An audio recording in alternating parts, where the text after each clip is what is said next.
Well, my family got me interested in Ron Paul. I'm going to turn 18 next month in January, so I figured I'm going to vote for him because of his plan to help America. And your parents, they initially found out and they told you about him? Yeah, and then, well, Heather, come on over here.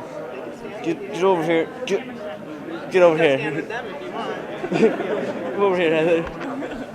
This is Heather. She's the one that actually got me interested in Ron Paul. Yeah, I did. I actually wasn't interested in politics at all, and then I heard about Ron Paul in 2008, and I've been in love with him ever since then. So I was sick of listening to all these politicians that I couldn't trust, and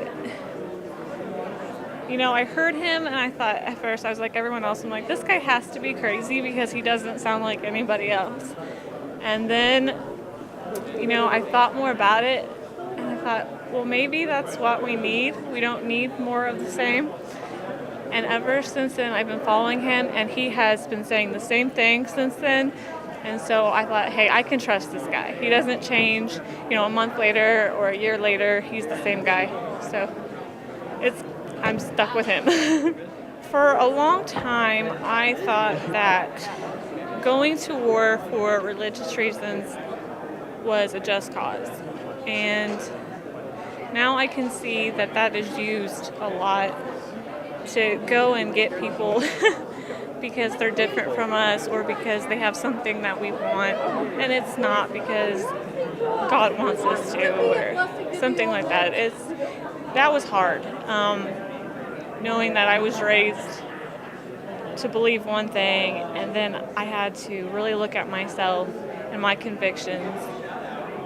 And I thought, hey, I don't think like they want me to think. I think like this guy. So that was the biggest thing, I would say, was the religious aspect of it. And when you talk to people about him and they have that same hang-up, how do you approach them? Well, a lot of it was my family, and at the beginning I said, you know what? We were taught that we need to treat our neighbors better, and we need to be like Christ would be to them. So why are we then told to go and bomb people? He wouldn't do that. And why would we do that just because that they don't follow him? And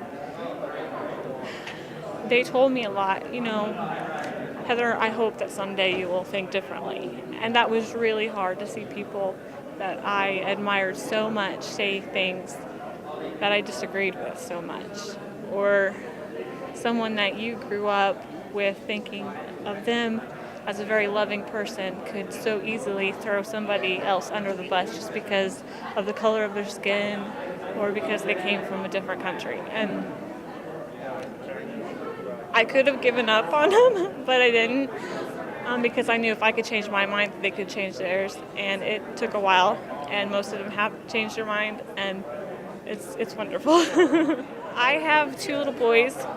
One is 2, and one's going to be a year old, and I'm expecting in April.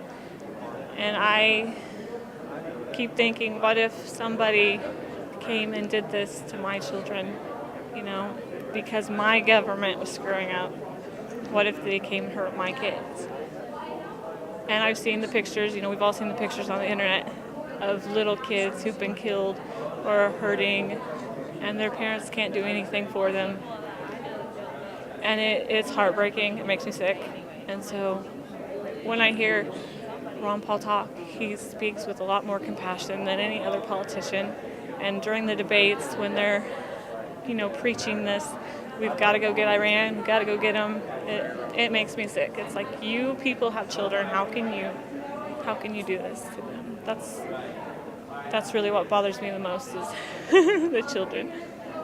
I go to Iowa Western Community College in Shan, here in Southwest Iowa, and I actually am talking to my teacher there about voting for Ron Paul because she was a big Herman Cain fan, and I talked to her about Ron Paul, and the plan that he has is for America is a lot better than what Herman Cain ever thought about doing, and I had finally convinced her, and I got her to vote for Ron Paul. So I recently just moved to Iowa, and so I'm pretty excited to get to be participating in the caucus first. It's kind of nerve-wracking, though, with the rest of the nation watching you.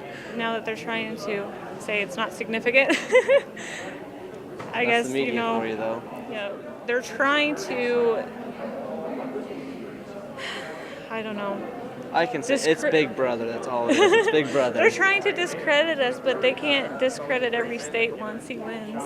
Everyone. So, we can't give up. If he wins the presidency, are they going to say the presidency? It doesn't matter. I guess they could try.